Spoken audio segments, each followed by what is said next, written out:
Hello बच्चों, कैसे हो? क्या हाल चाल? ठीक ठाक हो ना? खुश हो ना?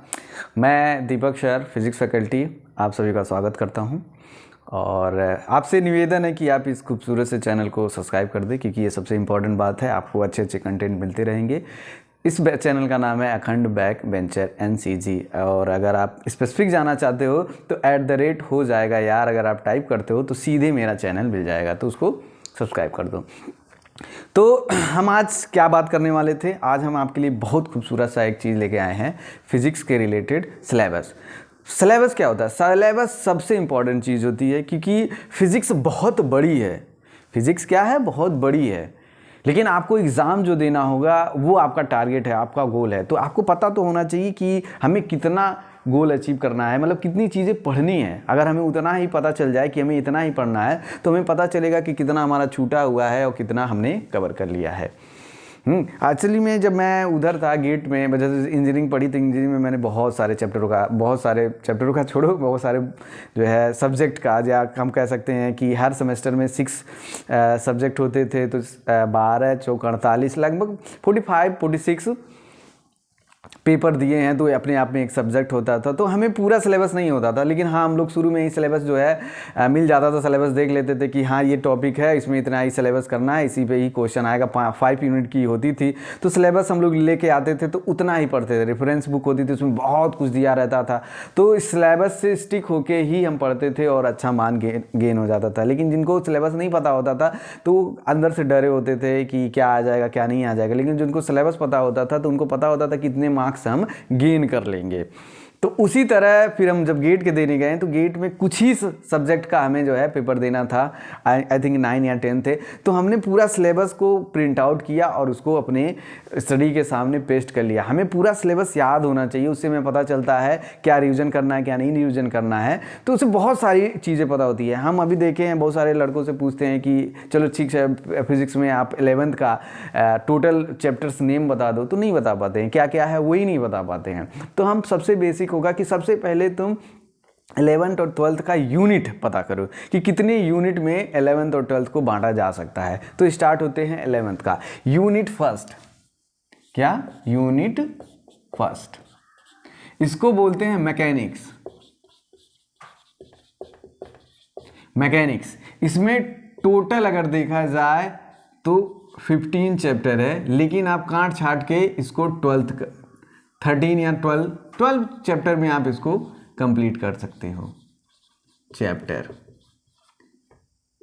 12 चैप्टर में ये मैकेनिक्स ख़त्म कर सकते हो। हम अभी पूरा अंदर जो है विस्तार से जाएंगे, तो अभी इसको इतना ही लिख रहे हैं। यूनिट 2 अगर इसमें देखो, तो यूनिट 2 में आप यहाँ वेव जा सकते हो। वेव थ्योरी,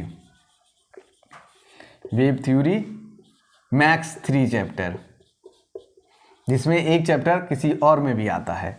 और यूनिट 3 हीट। हीट इसका एक और नाम है थर्मोडायनेमिक्स, तो उसको नहीं लिखते हैं, थर्मोडायनेमिक्स केमिस्ट्री में आ जाता है। और इसमें है 3 चैप्टर, बेसिकली 2 है, लेकिन हम एक और इंक्लूड करते हैं 3 चैप्टर। तो ये कितना हो गए? टोटल 18 चैप्टर हमारे होते हैं 11th में। उसके बाद शुरू होता है सबसे दूसरा बड़ा यूनिट, जो कि 12th में आता है, वो है इलेक्ट्रोडायनेमिक्स। इलेक्ट्रोडायनेमिक्स या फिर इलेक्ट्रोमैग्नेटिक।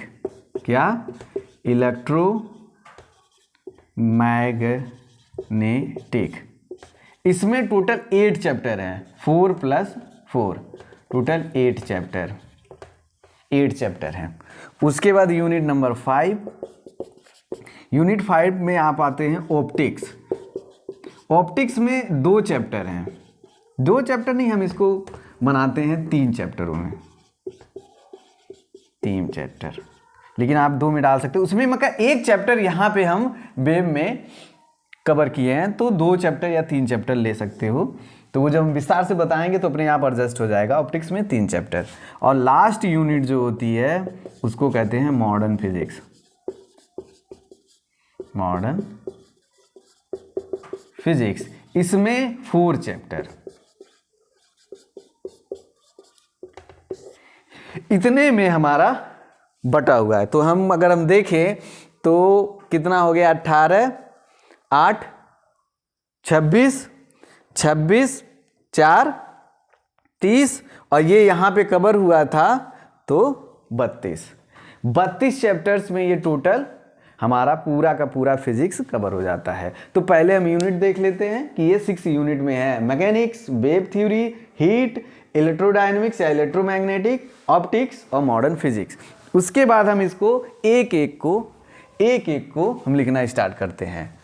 फर्स्ट यूनिट से स्टार्ट होते हैं और चैप्टर हम टोटल 32 चैप्टर लिखना स्टार्ट करते हैं और हमें याद होना चाहिए ये चैप्टर, पहले चैप्टर फिर उसमें क्या क्या पढ़ना है वो चीज़। अगर तुम्हें पूरा सिलेबस याद है तो तुम्हें पता होगा कि क्या छूटा है तुम्हारा और क्या नहीं, और कौन से जगह से क्या कितने क्वेश्चन आते हैं, तो तुम्हें एक अंदाज़ा लग जाएगा कि कितना पानी में तुम हो।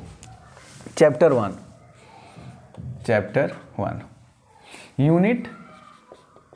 यूनिट एंड डायमेंशन पहला चैप्टर है। Chapter number 2 vector and basic mathematics या मैथ। और तीसरा चैप्टर इरर आप अपने आप में एक चैप्टर है, छोटा सा है लेकिन उससे क्वेश्चन आता तो हम उसको अलग डालें। चैप्टर 4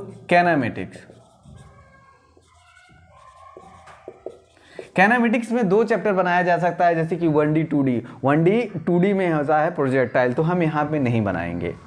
कैनामेटिक्स में 1D और 2D दोनों आ जाएगा, 1D एंड 2D, जिसको हम प्रोजेक्टाइल मोशन करते हैं। और चैप्टर नंबर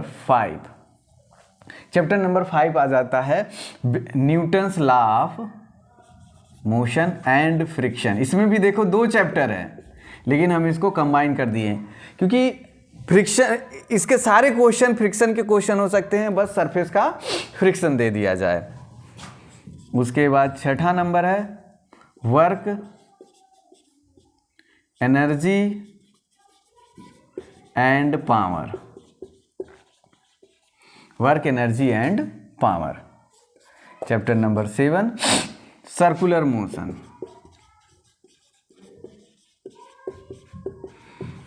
मोशन। ये लिक्टिनेरियन मोशन था, ये सर्कुलर मोशन है, लेकिन इसको यहाँ पढ़ाया जाता है क्योंकि डायनेमिक्स इसमें आती है। Chapter number 8 centre of mass. इसमें कोलिजन एंड कंजर्वेशन ऑफ क्या मोमेंटम दोनों है, लिखने की जरूरत नहीं है, उसी में सब दोनों आ जाता है, उसके बिना तो ये अधूरा ही है। उसके बाद 9 है रोटेशनल मोशन।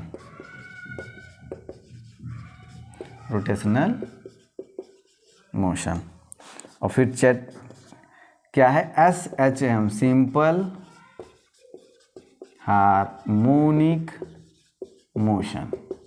ये हमको डायनामिक्स में ही पढ़ाया जाता है लेकिन इसका बहुत यूज हमें वेब में मिलता है। 11 हम ग्रेविटेशनल 11 चैप्टर ग्रेविटेशनल। उसके बाद 12 चैप्टर, अभी हम मैकेनिक्स में ही है, 12th में आप डाल सकते हो वो फ्लूइड मैकेनिक्स,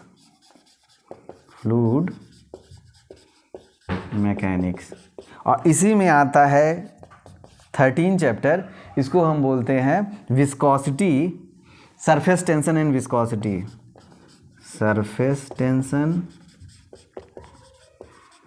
एंड विस्कोसिटी। अब देखो एक और चैप्टर हम वहाँ बना सकते हैं, चैप्टर नंबर 4, उसको कहते हैं इलास्टिसिटी एंड थर्मल एक्सपेंशन। तो वो थर्मल में भी जाता है, मैकेनिक्स में भी जाता है, तो इसलिए हम इसको यहीं पे डाल देते हैं, इलास्टिसिटी एंड थर्मल एक्सपेंशन। तो किसी में भी जाके आप पढ़ सकते हो, पहले थर्मल एक्सपेंशन वो हीट का पास, इलास्टिसिटी जो है मैकेनिक्स का पार्ट है, लेकिन दोनों पे कंबाइन करके हमें चैप्टर पढ़ना ज़्यादा आसान होता है। उसके बाद हम चले जाएंगे हीट 1 में, उसके बाद हीट 2 में, और थर्मल एक्सपेंशन इसका तीसरा चैप्टर था तो हमने उसको कवर कर लिया है। उसके बाद wave on string, wave on string. 17, 18 हो जाता है साउंड वेव, साउंड वेव। इसका एक और 3 चैप्टर हमने दिया था ऑप्टिक्स, जिसको वेव ऑप्टिक्स है, उसको हम ऑप्टिक्स में ही कवर करते हैं। 19 जियोमेट्रिकल, मेट्रिकल ऑप्टिक्स, और 20 chapter wave optics, optics, wave optics, wave optics, optics, optics.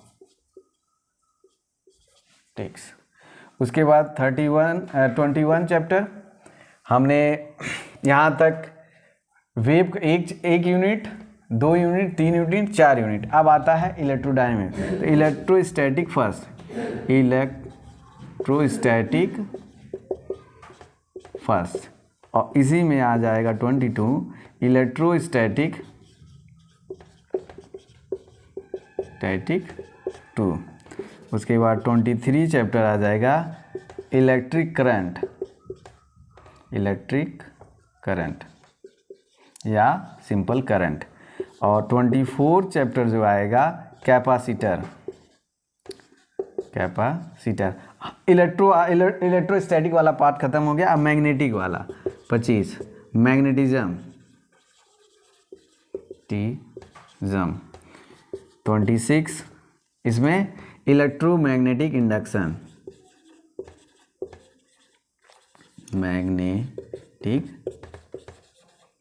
Induction. अब इसी का 27 इलेक्ट्रोमैग्नेटिक करंट, इलेक्ट्रोमैग्नेटिक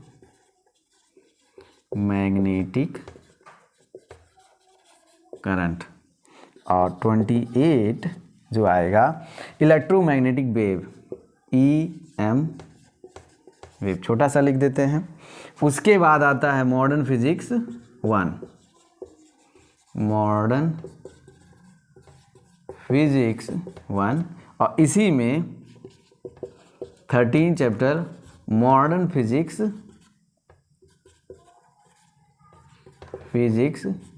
2। उसके बाद है sir 31 electronics, and 32 communication, communication.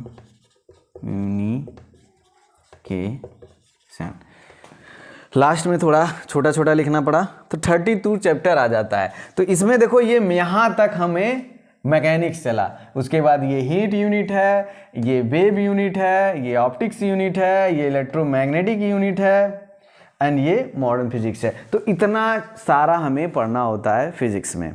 तो अगर हमें पहले चैप्टर्स के नाम याद हो तो हम अंदर जाके उसके कंटेंट को याद रखेंगे। पूरा का पूरा सिलेबस आपके पास होना चाहिए, हैंड रिटन होना चाहिए पहले चैप्टर के हिसाब से। उसके बाद उसके बेसिक कौन कौन से पॉइंट हमें पढ़ने हैं, या मतलब जो जैसे कि थियरी होता है, जैसे कि यूनिट वाला हो गया, इसमें जैसे कि यूनिट हो गया, डायमेंशन हो गया, तो ये तो नाम हो गए, लेकिन उसके अंदर आपको फिजिकल क्वांटिटीज़, फंडामेंटल क्वांटिटीज़ ऐसे लिख दो। Physical quantities, fundamental quantities, drive quantities, ऐसे ये एक पॉइंट होता है जो हमें पढ़ना होता है। उसके बाद डायमेंशन में डायमेंशन लिखो, उसके बाद उनकी 3 प्रॉपर्टीज़ होती है, ऐसे लिखते जाओ है, या डायमेंशन एंड प्रॉपर्टीज़ करके ख़त्म कर दो। उसके बाद वेक्टर का है, वेक्टर में तो चलो ठीक है, वेक्टर के अंदर हमें क्या होता है, वेक्टर का addition, cross product, dot product, ऐसे पॉइंट होना चाहिए। तो उससे याद रहता है कि ये पॉइंट है और क्या मुझे तैयार है कि नहीं तैयार है। तो उस पर टिक मारते जाओगे, रिविजन करते जाओगे, तो फास्ट होता है, प्रिसाइज होता है, और स्ट्रेटजी जो तुम्हारी होती है वो काफ़ी शानदार होती है। तो मैंने आपको एक ब्रीफिंग दिया है सिलेबस का, है, तो ये आपके स्ट्रेटजी में जो है फ़ायदा करेगा। तो हम आपसे फिर आखिरी बार निवेदन कर रहे हैं कि इस खूबसूरत से चैनल को सब्सक्राइब करिए अच्छे से अच्छे कंटेंट को पाने के लिए। Thank you.